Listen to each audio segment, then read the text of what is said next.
Hello, friends. Well, I hope life is fantastic for all of you. Let's tread ahead with our discussion on literature and discuss about historical background of Age of Revival. The first and foremost thing that I would like to tell you about the historical background of Age of Revival is its timeline.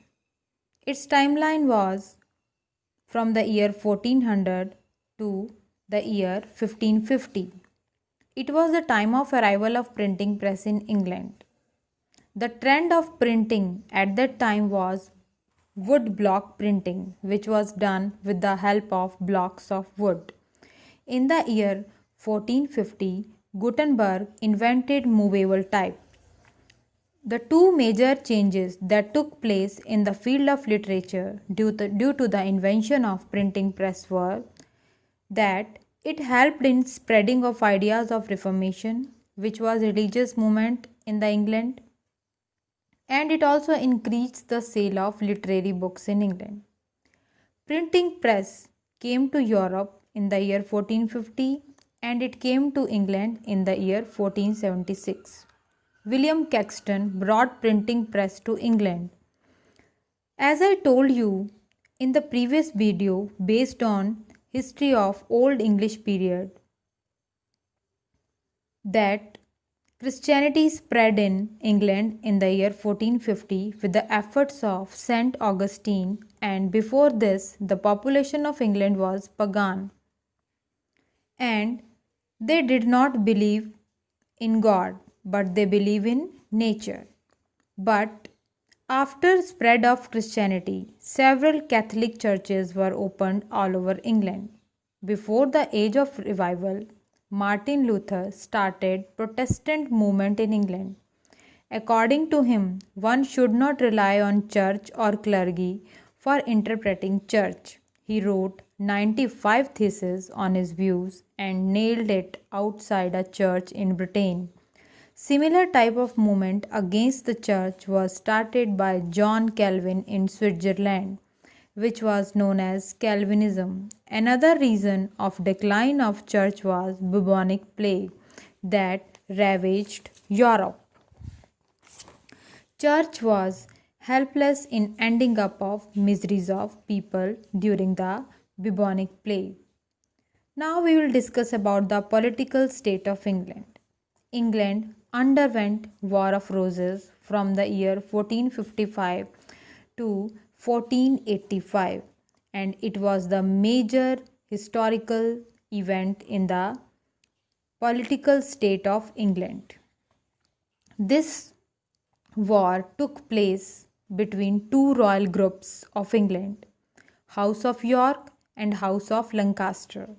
The sign of House of York was white rose and the symbol of House of Lancaster was red rose. So it was called War of Roses. None of the house won the war, but after this war, Henry VII, who was part of House of Lancaster, married the daughter of House of York. He was referred as first Tudor king, and he ended up war between two royal families. During his reign, from the year 1485 to 1509, he brought peace to England and improved infrastructure of England.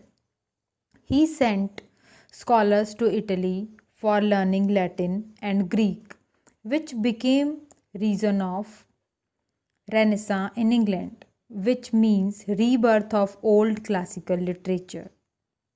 Now we will discuss about the period of Henry VIII, and his timeline was 1509 to 1547 AD. Henry VIII married 6 times as he wanted to have a son to be heir to throne. He married Catherine, the Queen of Aragon, and she gave birth to a daughter, Mary. The king wanted to banish Queen, but he could not do so as Catholicism does not allow this, and England at that time was under Church of Rome. Now Parliament put across first act of supremacy and king became supreme Head of England. Pope was not dominant anymore.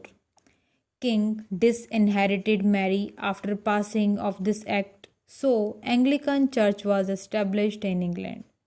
Henry married Anne Boleyn, but she also could not produce son and gave birth to Elizabeth.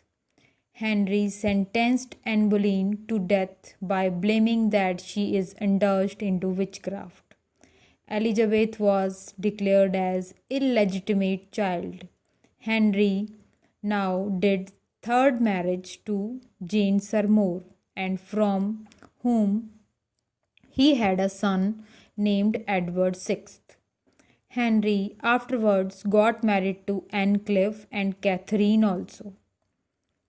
After Henry VIII, his son Edward VI became the king. He could rule only from 1547 to 1553. He was suffering from terminal disease, due to which he died. Mary I became Queen of England after death of Edward VI. She ruled from 1553 to 1558. She was Catholic and she reinstated Catholicism in England and killed several Protestants, due to which she was referred as Bloody Mary. After Mary I, Elizabeth sat on the throne of England. Her reign continued from 1558 to 1603. It is referred as Golden Age of England. She allowed Catholics and Protestants to live together. Till 1558, no important literary work was produced in England, as it was age of great upheaval. Two inventions took place in this period were Columbus from Spain discovered America in the year 1492, and Vasco da Gama, a Portuguese sailor, discovered sea route to India in 1498. Now we will discuss about some important versions of Bible which are very important from the point of view of competitive exams based on English literature. The first and foremost version of Bible was Wycliffe Bible, which was published in the year 1382. The second important version was Gutenberg Bible. It was published in the year 1454. Now the third important version of Bible was Tyndale's Bible, and it was only the New Testament, and it was published in the year 1525. The next important version was Coverdale's Bible, and it was referred as First Complete Bible. It published in the year 1535. The next important version of Bible was Geneva Bible. It was the Bible with verse divisions, and it was published in the year 1557. The next important version of Bible was James Bible. It was published in the year 1612. The next important version was the revised version of the James Bible. So it was published in the year 1992. The latest version of the Bible was published in the year 2004, and it was named as Holinshed Bible. With this important information, now I am putting this video to end. Hope you liked this video. Thank you very much for listening to this video.